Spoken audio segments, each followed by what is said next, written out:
Good afternoon, everybody.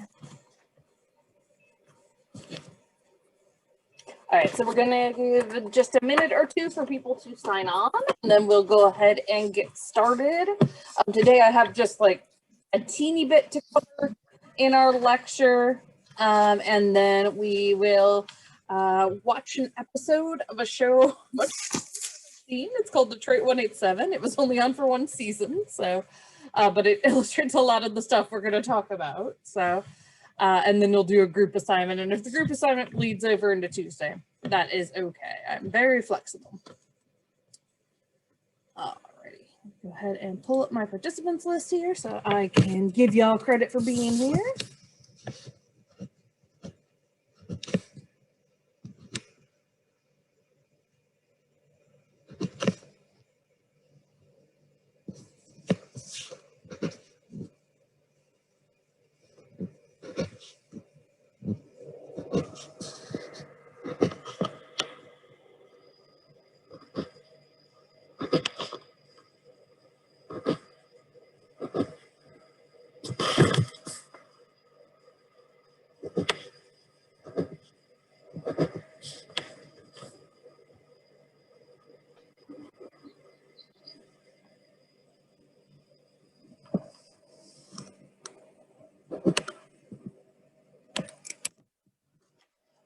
So it looks like some people are having problems with Zoom. This is, again, like a really popular time for teaching. So if there's lots of other professors trying to stream at the same time, unfortunately, you might have that problem. So I apologize. I will post this. What I'll do is I'll pause it before we play the episode so I don't get a copyright strike. So yeah, just do the best you can if you're getting kicked on and off. And, you know, sometimes my 101 students last semester found it was easier to keep their cameras off if they were having internet problems. So certainly feel free to do that if you're having those issues. But of course, I always welcome seeing your smiling or not smiling faces, whatever mood you're in today. So, alrighty. So like I said, I'm gonna go ahead and get started with just the very tail end of our lecture from the other day.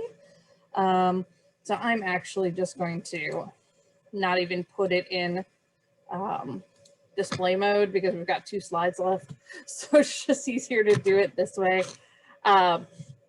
So we had just finished talking about fitness for duty evaluations, and now we're going to touch on training of police officers. So we talked briefly last time about the police academy. So some departments do require college education, but like I said, some don't. And it really depends, again, on the departments. Sometimes the police academy is only 14 weeks. Sometimes it's 24. Either way, you're looking at 3 to 6 months max-ish, right? Maybe 7. So not very much, but it is 40 hours a week. So it is fairly intensive during that time. And 2 types of criticism of police training is common. The first is that we have what we call in statistics a ceiling effect. So we've gone through very rigorous screening, obviously not only the psychological eval, but you know, often there's a fitness evaluation, other types of evaluations, a written test just to get into the police academy. So once you've done that, there aren't very many people that flunk out, right? And this is not a common unique to the police academy. This is certainly something we see with like graduate school as well, right? Like once you kind of pass all the admissions requirement and you do an interview and you do well, like it's unlikely. People do drop out, but it's unlikely, right? So, you know, it's hard to do research on how well these procedures we are doing it, who will do well in training if everybody does well in training, right? So either we're doing really, really well and screening out all the people who shouldn't be there, or training's too easy, question mark? And I don't know if it's that one, or it might be some combination, right? And then the other is that there's insufficient training in the field. And also, once they go out on patrol, some people feel like there's insufficient supervision during that time, which certainly could be a concern. And again, I think could be a concern in lots of fields. Certainly fields like the medical field, this won't be the case, right? You're going to spend a lot of time being supervised. But even in psychology, like, yes, I had a year of training under my belt, but the first time I saw a client, no one else was in the room but me and her, right? So like, they just sort of let you go. So certainly, again, something that could be common. The difference is not every field are you given a weapon with which you can kill people, right? Certainly there are possibilities of malpractice in medicine and even psychology, to be honest. But, you know, that's concerning, right? That you give someone a gun. And I mean, to be perfectly honest, a car of any kind is a lethal weapon as well, right? Much less one that has essentially a battering ram on the front, right? And then you kind of just say, go. And again, there's often like, they're partnered with someone and something like that.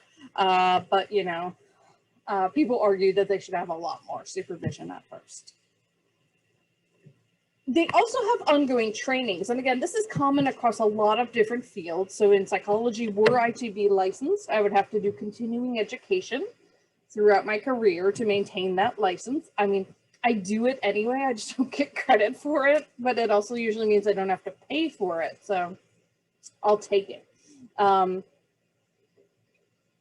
I pay less. So, but one of the things that's really relevant to psychology and the law that police officers will do is crisis intervention training, or you'll hear this abbreviated CIT, crisis intervention training. And so they think about the types of crisis situations to which police can be called where there is a psychological component potentially. So the first is incidents involving mentally ill citizens. And as we've seen, unfortunately, right, there are a lot of police officers who just don't get this training or don't have adequate training here. There are many cases of people with mental illness, particularly people with mental illness of color. There's that intersectionality coming into play, right? Who have been killed rather than helped in these scenarios, which is like, I don't know. It just makes like my blood run cold, right? Feels like someone who can't speak up for themselves. Anyway, yeah, it's not worse, right, than what happens to someone like George Floyd. It's just different, right? It's like a more eerie kind of what happens. I don't know. It's hard to process all of this, right? Family disturbances are another one. So domestic violence situations, things along those lines. And then also hostage situations are another area as well. So these become areas where you hope to continue to give people more education. So I've actually been part of the education side of a crisis intervention training while I was on my residency. So we did one through the Medical College of Georgia for the Georgia Police Force. And I think there might have been some other people on other police forces who came. And they are like one of the most fun classes I've ever taught because, you know, there were people who've been out in the field for a while. I was teaching the personality disorder section. And so I'd be describing it and they'd be like, yep, I know someone like that, right? So it was just a delight to teach them and to see people who are so willing to soak that up. Crisis intervention training also sometimes includes things like how to physically interact with someone who's having that type of thing, you know, like the restraints you put them in, if they're psychotic, right? Or if they're having a seizure or something like that, should be very different, right? Than if they're not. So in terms of interacting with mentally ill citizens, this is a big consequence of deinstitutionalization. So I went over this in my abnormal class. I think we just briefly touched on it here. So deinstitutionalization happened in about the 1970s, a little bit before, a little bit after, where essentially The government said, we don't really want to pay for these people to spend the rest of their lives in long-term mental health care facilities, so we're basically just going to open up the doors and they can go. And like, on the one hand, this is really positive, right? Because there were people who were locked away who shouldn't have been, and some of those hospital settings were not good, were unethical, people were not treated well. But it meant for those people who truly probably need that level of care for the rest of their life, either they have to pay out of pocket, right, which most people cannot do, or they end up with no care, which makes it hard to get a job, hard to find housing.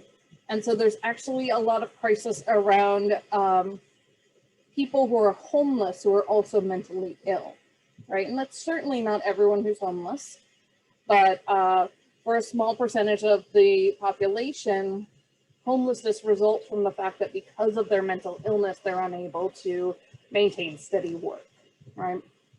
So because of that, the people who end up supervising these mentally ill individuals on the streets are the police, right?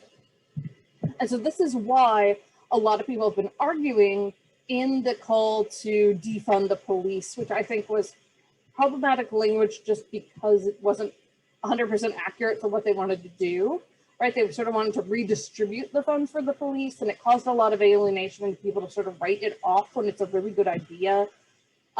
I co-taught a course once with Dr. Larkin, and those of you who've had her in English know that she's all about the power of language. And I think this is an example illustration of that, unfortunately, where when people hear you say defund the police, they shut down and don't listen to you anymore. And they're like, okay, have fun if like someone tries to shoot you, right? And that's not what they meant at all. One of the things they meant, and part of that is, let's say something, like a domestic dispute happens, or you find a mentally ill homeless person, you should have rapid response social workers who can respond to that rather than the uniformed officer, right? Because they're gonna have higher levels of training and are a much more appropriate person in that scenario, right? So my hope is that that will be incorporated into departments. Jurisdictions with specialized mental health training is more effective in crisis intervention, and they make fewer arrests.